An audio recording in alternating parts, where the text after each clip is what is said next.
Good morning అండి. అందరికీ నమస్కారం. Welcome to our channel RJ tutorial.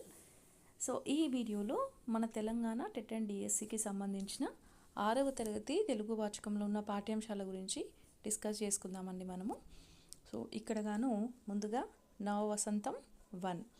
So మనకి ప్రతిదీ ఇంపార్టెంటే అండి. కవర్ పేజ్ పై ఉన్న ప్రతి విషయం కూడా మనం డిస్కస్ చేసుకుందాము. నవ వసంతం తెలుగు వాచకం 6వ తరగతి. మన 6వ తరగతి తెలుగు టెక్స్ట్ బుక్ని ఏమంటారు? నవ వసంతం 1 అంటారు.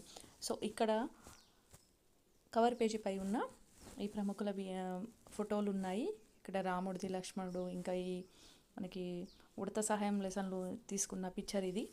సో ఇక్కడ గాను మన తెలంగాణ టెక్స్ట్ బుక్ రాష్ట్ర విద్యా పరిశోధన శిక్షణ సంస్థ తెలంగాణ హైదరాబాద్ నుంచి ప్రచురించడం జరిగింది.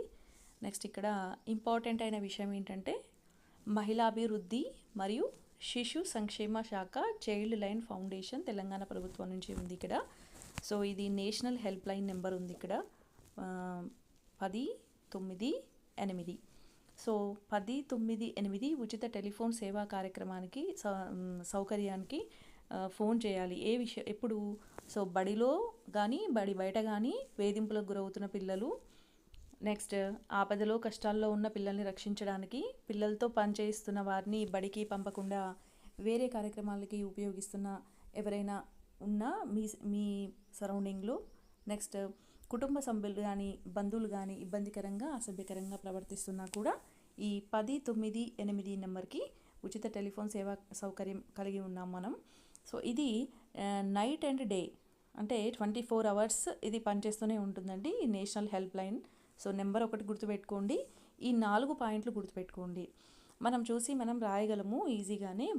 బడిలో కానీ బడి బయట కానీ వేధింపులకు గురవుతున్న పిల్లలు కానీ, ఓకే, మహిళలు కానీ. సో ఈ మహిళాభివృద్ధి మరియు శిశు సంక్షేమ శాఖ ఇదొకటి మీరు గుర్తుపెట్టుకోవాల్సి ఉంటుంది.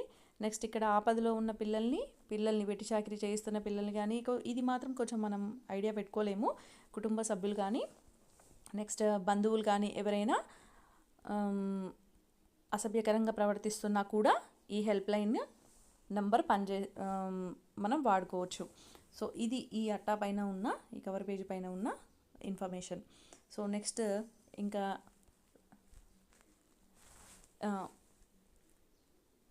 దీని గురించి మాట్లాడితే విద్యార్థుల సూచనలు అంత అవసరం లేదు. సో ఇక్కడ కొన్ని తెలంగాణ పదాలు ఉన్నాయి చూసారా.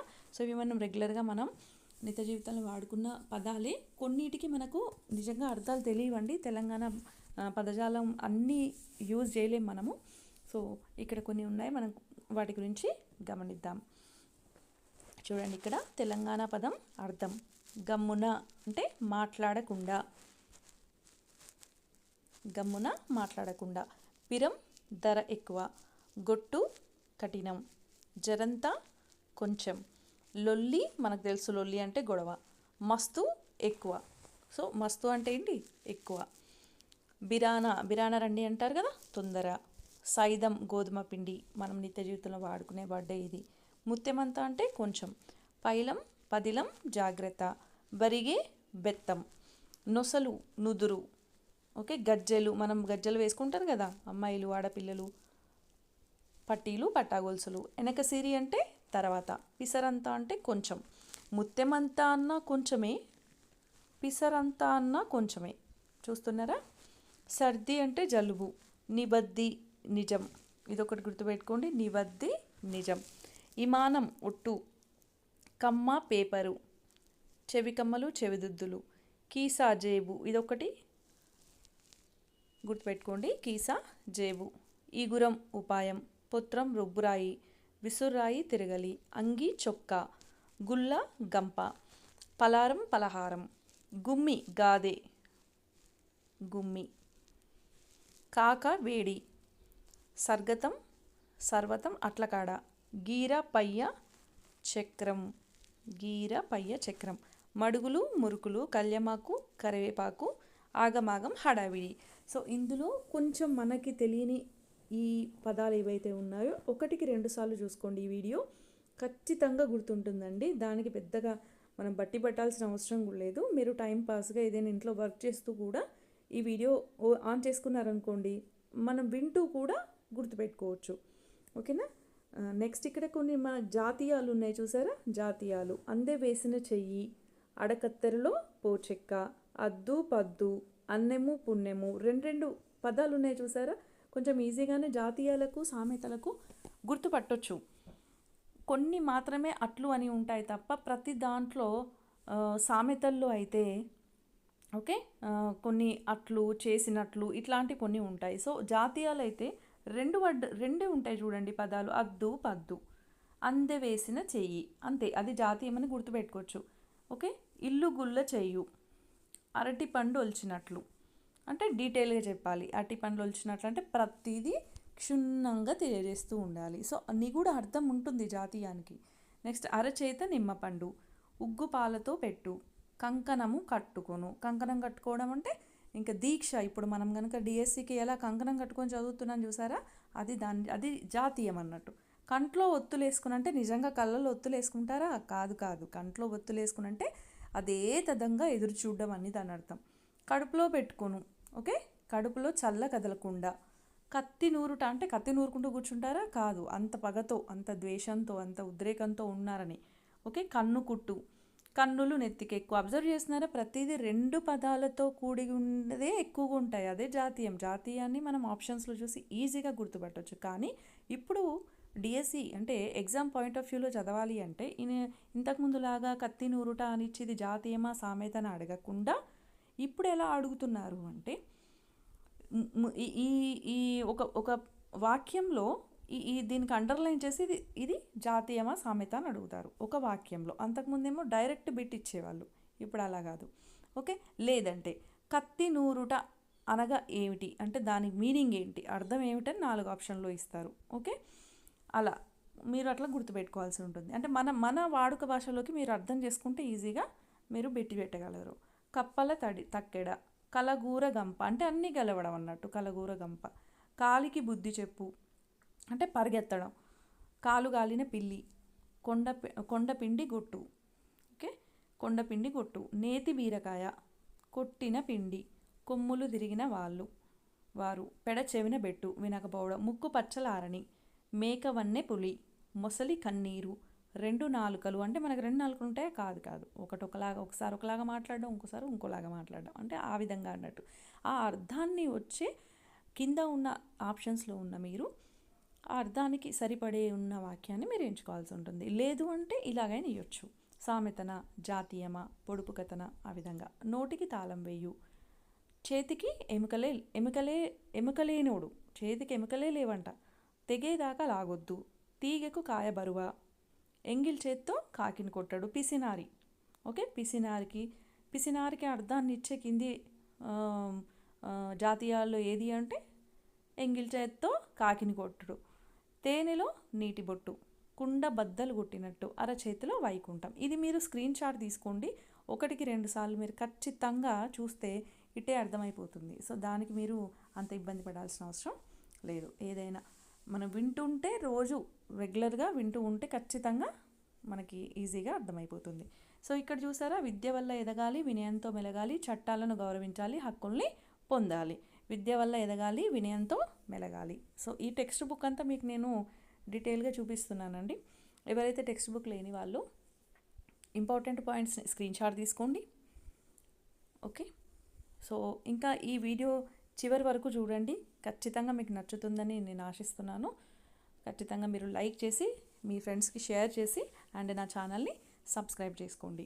సో ఇక్కడ ఉపాధ్యాయులు సూచనలన్నీ ఉండే సరే ఒక్కసారి ఇది చదవండి, స్క్రీన్ షాట్ తీసుకోండి వీలైతే. సో ఇందులో మెయిన్ మెథడ్కి సంబంధించి ఉందండి. మనకు ఉన్న ఈ లెసన్స్ అన్నీ 180 కాలాంశాలు అంటే 180 పీరియడ్లు తీసుకోవాలి. సో ఇందుకు గాను 168 కాలాంశాలు పాఠ్యాంశ బోధనకు, మిగతావి ఉపవాచకానికి. మిగతావంటే ఎన్ని ఉంటాయి? ఇంకా 12 కాలాంశాలు ఉపవాచకానికి, 168 ఈ తెలుగు వాచకానికి అంటే పాఠ్యాంశాల బోధనకు లెసన్స్కి కేటాయించడం జరిగింది. మొత్తం ఎన్ని? 180. అందులో 168 పాఠ్యాంశాల బోధనకు, 12 ఉపవాచకానికి. ఇది గుర్తుపెట్టుకోవాలి, చిన్న అంశము. నెక్స్ట్ ఇందులో అంత ఇంపార్టెంట్ ఏం లేవు. అది మనకు రిపీటెడ్గా మనకు సామర్థ్యాలు ఇవన్నీ ఉపద్ఘాతం ఇవన్నీ వస్తూ ఉంటాయండి. సో ఈ పేజ్కి వచ్చేసరికి వందే మాతరం ఎవరు రచించారు? జాతీయ గీతం రవీంద్రనాథ్ ఠాగూర్ గారు, వందే మాతరం బంకించంద్ర చటర్జీ గారు, ఓకే, ప్రతిజ్ఞ పైడిమర్రి వెంకట సుబ్బారావు గారు. ఇది అన్నిట్లో టెక్స్ట్ బుక్లో ఉంటూనే ఉంటుంది. సో ఇక్కడికి వచ్చేసరికి ఇది కూడా మెథడ్కి సంబంధించిన క్వశ్చనే. 6వ తరగతి తెలుగు పాఠ్యపుస్తకంలో విద్యార్థులు సాధించాల్సిన సామర్థ్యాలు ఎన్ని? ఆప్షన్స్ 4, 5, 6, 7. ఏంటండి, ఎన్ని సామర్థ్యాలు సాధించాల్సి ఉంటుంది? 6వ తరగతి విద్యార్థి 6 సామర్థ్యాలని సాధించాల్సి ఉంటుంది. అవి ఏంటంటే, ఫస్ట్ది విని అర్థం చేసుకొని మాట్లాడడం, ఆలోచించి మాట్లాడడం. విన్నాక ఏం చేస్తారండి? ఫస్ట్ వినాలి. శ్రవణం ఇంపార్టెంట్, అవునా? మనకు భాషా నైపుణ్యాల్లో మెథడ్లో కూడా చదువుకుంటాం కదా, అవునా? ఇంగ్లీష్లో కూడా చదువుకుంటాం కదా, ఎల్ఎస్ఆర్ ఆర్డబ్ల్యూ అని. సో వినడం ఇంపార్టెంట్. విని అర్థం చేసుకొని ధారాళంగా చదవడం, అర్థం చేసుకొని ప్రతిస్పందించడం. నెక్స్ట్ స్వీయ రచన. ఓకే, మీకు ఏవైతే అర్థం చేసుకునే విషయాలు ఉన్నాయో తెలిసిన విషయాలను స్పష్టంగా రాయగలగాలి, మాట్లాడగలగాలి. ఓకే, సొంత మాటల్లో మీరు రాయగలగాలి. విరామ చిహ్నాలు అంటే ఇవన్నీ చూసారా, ఇవన్నీ మనం పాఠం నేర్చుకున్న తర్వాత స్వీయ రచన మొత్తం విద్యార్థి చేయాల్సి ఉంటుంది. ఫస్ట్ వినాలి. ఓకే, ఈజీగా గుర్తుపెట్టుకోండి. ఫస్ట్ వినాలి, ధారాళంగా చదవాలి, స్వీయ రచన చేయాలి, సృజనాత్మకత ప్రశంస. అవునా? అంటే ఇతర భాషల్ని కూడా అర్థం చేసుకొని గౌరవించగలగాలి, ప్రశంసించగలగాలి. సృజనాత్మకత అంటే ఒక పద్యాన్ని ఇంకా పొడిగిస్తూ రాయొచ్చు, ఒక కవితను ఇంకా తన భాషలోకి అల్లుతూ ఇంకా పాత్రల్ని పోషించుకుంటూ ఇంకా దాన్ని అంటే ఎన్లార్జ్మెంట్ చేయడం అన్నట్టు. ఓకే, ఇది క్రియేటివిటీతో చేయొచ్చు. అంటే స్వీయ రచన చేశాక సృజనాత్మకత. నెక్స్ట్ పదజాల వినియోగం అంటే వ్యాకరణాంశాలు వస్తాయి అందులోకి. భాషను గురించి తెలుసుకుందాం. సో ఇది కూడా మనకి గ్రామర్ పార్ట్ మొత్తం భాషను గురించి తెలుసుకుందామని వస్తుంది. పదజాల వినియోగంలో సొంత వాక్యాలు, ఓకే, జాతీయాలు, సామెతలు ఉన్నాయిగా, ఇవన్నీ వస్తున్నాయి అన్నట్టు. అంటే ఇక్కడ మనకు బాగా గుర్తుపెట్టుకోవాల్సిన అవసరం ఏంటి అంటే, ఇందులో 6వ తరగతి విద్యార్థి సాధించాల్సిన కనీసపు సామర్థ్యాల సంఖ్య ఎన్ని? 6. ఒకటి ఏంటి? విని అర్థం చేసుకోవడం, ధారాళంగా చదవడం, అర్థం చేసుకొని ప్రతిస్పందించడం, విని అర్థం చేసుకొని మాట్లాడడం, ధారాళంగా చదవడం. నెక్స్ట్ ఏం చేయాలి? స్వీయ రచన. నెక్స్ట్ సృజనాత్మకత. నెక్స్ట్ పదజాల వినియోగం, భాషను గురించి తెలుసుకుందాం. సో ఇది ఇంపార్టెంట్ అండి చాలా. దీన్ని కొంచెం గుర్తుపెట్టుకోవడానికి ప్రయత్నించండి. సో ఇప్పుడు మనం విషయ సూచికలోకి అడుగు పెట్టామండి. చాలా చాలా చాలా ఇంపార్టెంట్ అండి. ఇందులో ఎక్కువగా మనం గుర్తుపెట్టుకునే అంశాలు ఏంటి అంటే, ఇతివృత్తాన్ని కొంచెం లెసన్ చూసి రాయొచ్చు, నేమ్ చూసి. కవి రచయిత ఎవరు రచించారు, నెక్స్ట్ ప్రక్రియ చాలా చాలా ఇంపార్టెంట్. లెసన్ నేము అండ్ ప్రక్రియ. సో ఇక్కడ చూస్తున్నారా, ఇందులో 6వ తరగతిలో 12 పాఠాలు ఉన్నాయండి. ఎన్నున్నాయి? 12 పాఠాలుగాను ఉన్నాయి పాఠ్యాంశాలు. నెక్స్ట్ ఉపవాచకం విషయానికి వస్తే 5 ఉన్నాయండి. 6వ తరగతిలో 12 పాఠాలు, 5 ఉపవాచక పాఠాలు ఉన్నాయి. సో ఇందులో ఫస్ట్ అభినందన. ఫస్ట్ లెసన్ ఏంటండి? అభినందన. ఎవరు రచించారు? శేషం లక్ష్మీనారాయణాచార్య గారు. దీని ఇతివృత్తం ఏంటి? అభినందించాలి. ఎవరి గురించి? మన యొక్క దేశభక్తి, మన శ్రమ గౌరవం ఏ విధంగా పాడుతూ గేయం పరంగా అభినందిస్తూ ఉండాలి. అభినందన ఎవరు రచించారు? శేషం లక్ష్మీనారాయణాచార్య గారు. అభినందన అంటే ఇప్పుడు దీన్ని ఎలా గుర్తుపెట్టుకుంటాము? కొన్ని కోడ్ విషయంలో అవసరం పడతాయండి. ఎస్పెషల్లీ ఈ విషయ సూచిక దగ్గర. అంటే ఏ పాఠాన్ని ఎవరు రచించారో కొంచెం లింకప్ చేస్తూ చదివితే చాలా ఈజీ అవుతుంది. సో అభినందన పాఠ్యాంశాన్ని శేషం లక్ష్మీనారాయణాచార్యులు గారు రచించారు. అభిషేకం చేస్తారు కదా దేవుడికి, అభిషేకం అంటే అభిశేషం అంటే అభినందన. శేషం లక్ష్మీనారాయణ వచ్చేసింది ఇందులోనే, అవునా? సో అభినందన మన పాఠ్యాంశం. ఫస్ట్ మనకి ఎవరి గురించి అభినందించాలని ఉంటుంది? రైతుల గురించి, సైనికుల గురించి. అంటే దేశభక్తియే కదా, దేశభక్తి, శ్రమ గౌరవం ఎలా పాడుతూ గేయం. నెక్స్ట్ స్నేహబంధం, చిన్నయ సూరి, నైతిక విలువలు, కథ. స్నేహబంధం మన చిన్నప్పుడు మన నానమ్మ వాళ్ళు మనకు ఎలా ఉండాలి, స్నేహం ఎలా చేయాలి అని పడుకునేటప్పుడు కథలు చెప్తూ ఉంటారే, స్నేహబంధం. చిన్న చిన్న మనకు మిత్రలాభ మిత్రభేదం నుంచి చిన్న కథలు ఉంటాయి చూసారా, అవి కథలు, స్నేహబంధం. మరి ఎవరితో స్నేహం ఎప్పుడు చేసావు? చిన్నప్పుడు చెప్పారు కదా మన కథలు. స్నేహం చిన్నప్పుడే. సో స్నేహం చిన్నప్పుడే. స్నేహబంధం చినయసూరి, ఇద్దరు వచ్చేసారు, చినయసూరి. ఓకే, అది ఏంటి మరి స్నేహం చేయడం వల్ల ఏమొస్తుంది మనకి? నైతిక విలువల్ని పెంపొందించుకోవచ్చు. నెక్స్ట్ వర్షం, పల్లా దుర్గయ్య, ప్రకృతి చిత్రణ, ఖండకావ్యం. ఇందులో కొన్ని నేను విన్న వీడియోల నుంచి కొన్ని తీసుకున్నానండి, నాకు బాగా నచ్చాయి కొంతమంది చెప్పిన కోడ్స్. సో అవే నేను మీకు మళ్ళీ చెప్తున్నాను. కొన్ని నా ఓన్గా క్రియేట్ చేసుకున్నాను, కొన్ని మాత్రం విన్నానండి. సో వర్షం చూడండి, వర్షం పల్లా దుర్గయ్య. వర్షం అంటే ఎక్కడి నుంచి వస్తుంది? ప్రకృతి పర్యావరణమే కదా, ప్రకృతి చిత్రణ. ఎలా పడుతుంది? చుక్కలు చుక్కలుగా, టిక్ టిక్ టిక్ అని ఖండాలుగా పడుతుంది, ఖండకావ్యం. సో ఇలా అన్నట్టు. వర్షం పల్లె, నువ్వు అడుగుతున్నావు ఎవరిని? వర్షం పల్లె కావ్యని అడుగుతున్నా అనుకోండి, అలా అయినా గుర్తుపెట్టుకోవచ్చు. సో వర్షం పల్లా దుర్గయ్య, వర్షం పల్లా దుర్గయ్య. ఎవరిని అడుగుతున్నావు? వర్షం పల్లా కావ్యని అడుగుతున్నావు నువ్వు ఈజీగా. వర్షం పల్లె కావ్య అలా అడుగుతున్నావు. వర్షం పల్లా దుర్గయ్య, ప్రకృతి చిత్రణ, కావ్యం. లేఖ గురించి చరిత్ర సంస్కృతి, లేఖ యాత్ర రచన గురించి, చరిత్ర యొక్క సంస్కృతి గురించి మనకు లేఖలు ఇవ్వడం జరిగింది. నెక్స్ట్ శతక సుధ, శతక కవులు, నైతిక విలువలు, శతకం. మనం శతకం గురించి మనం నైతిక విలువలు పెంపొందించుకోవచ్చు. సో అది శతకం. నెక్స్ట్ పోతన బాల్యం, డాక్టర్ వానమామలై వరదాచార్యులు గారు, పిల్లల ఆసక్తులు, కావ్యం. పోతన బాల్యం అంటే పోతన, వానమామలై వరదాచార్యులు, పోతన పోతన లేదా వరద వస్తుంటే పోతన, ఇలా పెట్టుకోండి. ఎక్కడికి వెళ్తున్నావు? ఇక్కడేమో వర్షం బల్లే అని అడిగావు, ఇక్కడ వరద వస్తుంది అందుకే పోతన. వరదాచార్యులు పోతన. ఎవరు పోతున్నారు? పిల్లలు వెళ్తున్నారు. ఓకే, ఇది కూడా కావ్యనే. వర్షం పల్లా దుర్గయ్య, వర్షం పల్లా దుర్గయ్య, వర్షం పల్లా ఖండకావ్యం. ఖండాలుగా పడుతుంది కాబట్టి ఖండకావ్యం. సో ఇక్కడ పోతన బాల్యం, వానమామలై వరదాచార్యులు, కావ్యం. ఓకే, పిల్లల ఆసక్తులు. పోతన, వరద వస్తుంది పోతన, పిల్లలు వరద వస్తుంటే పోతన అని చెప్తున్నారు, కావ్యతో పోతన అని చెప్తున్నారు. సో ఇట్లా గుర్తుపెట్టుకుంటే ఇంకా బిట్ మిస్ అయ్యే అవకాశం కూడా లేదు. నెక్స్ట్ ఉడత సహాయం గోన బుద్ధారెడ్డి గారు, సహకారం, ద్విపద. మనకు కవర్ పేజీ పైన ఉన్న ఫోటో చూసారా, అది ఈ లెసన్ నుంచి తీసుకోబడింది. సో ఉడత సాయం గోన బుద్ధారెడ్డి గారు, సహకారం, ద్విపద. ఉడత సాయం చేయడానికి బుద్ధి ఉండాలి ఖచ్చితంగా. ఫన్నీగా గుర్తుపెట్టుకోండి, ఇది ఎవరిని కించపరచడానికి కాదు. సాయం చేయడానికి బుద్ధి ఉండాలి, బుద్ధారెడ్డి గారు. సాయం అంటే సాకారం. ఓకే, సాయం అంటే సాకారం. బుద్ధారెడ్డి, అది గుర్తుపెట్టుకోండి, ద్విపద. మనకు లెసన్ చూసినా గుర్తుండిపోతుంది. ఓకే, ద్విపద. ఉడత సాయం గోన బుద్ధారెడ్డి, సాకారం, ద్విపద. ఓకే, ఈ విధంగా గుర్తుపెట్టుకోండి. నెక్స్ట్ చెరువు, సంస్కృతి, పర్యావరణం ఏదండి? అక్కడి నుంచి వర్షం ఏంటి? ప్రకృతి చిత్రణ. చెరువు పర్యావరణ సంస్కృతి. మరి చెరువు ఏంటి? ప్రక్రియ ఏంటి? స్వాగతం, అంటే తనకు తాను చెప్పుకుంటుంది స్వాగతం. చెరువు సంస్కృతి, పర్యావరణం.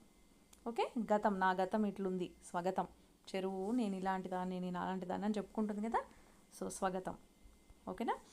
నెక్స్ట్ చీమల బారు, పొట్లపల్లి రామారావు గారు, వ్యక్తిత్వ వికాసం, వచన కవిత. చీమల బారు చాలా వెరీ ఈజీ, చూడండి ఎంత బాగా గుర్తుపెట్టుకోవచ్చో. చీమలు దేనికి పట్టాయి? పొట్లానికి. పల్లీల పొట్లానికి చీమలు పడితే కవిత అని చెప్తుంది అన్నట్టు. చీమల బారు పల్లీల పొట్లానికి, పొట్లపల్లి చీమల బారు కవితని పిలుస్తుంది. ఓకే, వచన కవితని. మరి వ్యక్తిత్వ వికాసం ఎలా గుర్తుపెట్టుకోవాలి? చీమల యొక్క వ్యక్తిత్వాన్ని గురించి మనం చెప్పుకోవచ్చు. ఎలా వెళ్తాయి మన అవి? ఒక లైన్లో వెళ్తూ ఉంటాయి కదా, క్రమశిక్షణ పాటిస్తుంటాయి. అవునా? సో వ్యక్తిత్వ వికాసం, చీమల బారు, పొట్లపల్లి రామారావు గారు, వ్యక్తిత్వ వికాసం, వచన కవిత. Very easy. ఒక 2-3 సార్లు అనుకుంటే డెఫినెట్గా మీకు గుర్తుండిపోతుంది. నెక్స్ట్ బాల్ నాగమ్మ, బాలనాగం అంటే మనకు తెలుసండి, జానపద కథ అది. సాహస బాలికలాగా బాలనాగమని గుర్తుపెట్టుకోవచ్చు, జానపద కథ.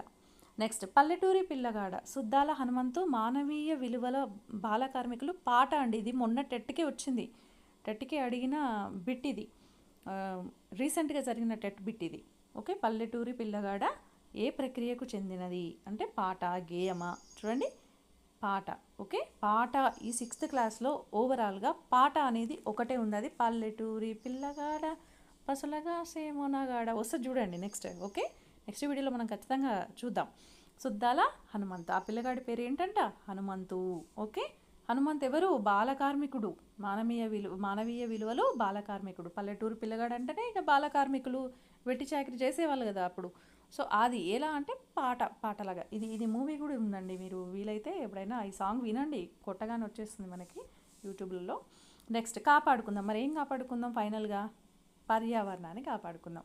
మనమే, మీరు నేనే డిస్కస్ చేస్తున్నాం కదా, సంభాషణ. ఓకే, సంభాషణ చాలా ఈజీ అండి గుర్తుపెట్టుకోవడం. మెయిన్ ప్రక్రియ మీద ఫోకస్ చేయండి. ఇతివృత్తం మనం లెసన్ నేమ్ని బట్టైనా మనం ఐడెంటిఫై చేయొచ్చు. సో ఈ విధంగా డైలీ మీరు ఒక్కసారి విన్నా చాలు, మీరు ఇంట్లో వర్క్ చేస్తూ ఈ వీడియో ఆన్ చేసుకున్నా కూడా మీకు చాలా చాలా ఈజీగా అర్థమైపోతుంది. నెక్స్ట్ ఉపవాచనలో ఎన్ని లెసన్స్ ఉన్నాయి? 5 ఉన్నాయండి. వీటికి గాను 12 కాలాంశాలని ఉపయోగిస్తారు. సోమనాద్రి, మన జాతర జనజాతర, ఎలుకమ్మ పెళ్ళి, తెలంగాణ పల్లెలు సంస్కృతి, వాగ్గేయకారుడు రామదాసు. ఓకే, ఉపవాచకం మరి ఎప్పుడు, ఏ నెలలో స్టార్ట్ అవుతుంది? ఇది మెథడ్ బిట్, జూలైలో. వింటున్నారా? జూలైలో స్టార్ట్ అవుతుంది. ఓకే, ఈ విధంగా ఈ గమనిక, స్టార్ ఉన్న పువ్వు గుర్తుల కంఠస్థం చేయాలి. నెక్స్ట్ ఈ స్టార్ ఉన్న కాంపోజిట్ కోర్సు వారు చదవాల్సిన అవసరం లేదు.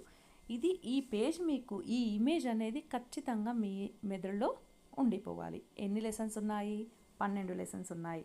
ఉపవాచకం ఎన్ని ఉన్నాయి? 5 లెసన్స్ ఉన్నాయి. 12 లెసన్స్ కానీ ఎన్ని కాలాంశాలు తీసుకుంటారు? 168. మిగతా 12 ఉపవాచకాన్ని, మొత్తం 180. ఓకే, ఇవి మెథడ్కి సంబంధించింది. ఓకేనా? ఉపవాచకం ఎప్పుడు స్టార్ట్ అవుతుంది? జూలైలో. ఇంతకంటే బిట్ ఏం అడుగుతారండి ఇక్కడ నుంచి? సో ఇది మనకు విషయ సూచికలో ఉన్న ఇన్ఫర్మేషన్. సో నెక్స్ట్ వీడియోలో మనం లెసన్ వైజ్గా అభినందన పాఠం నుంచి అన్ని పాఠ్యాంశాల గురించి డిస్కస్ చేస్తూ ఉంటాము. సో ఐ హోప్ మీ అందరికీ చాలా బాగా అర్థమైందని అనుకుంటున్నానండి.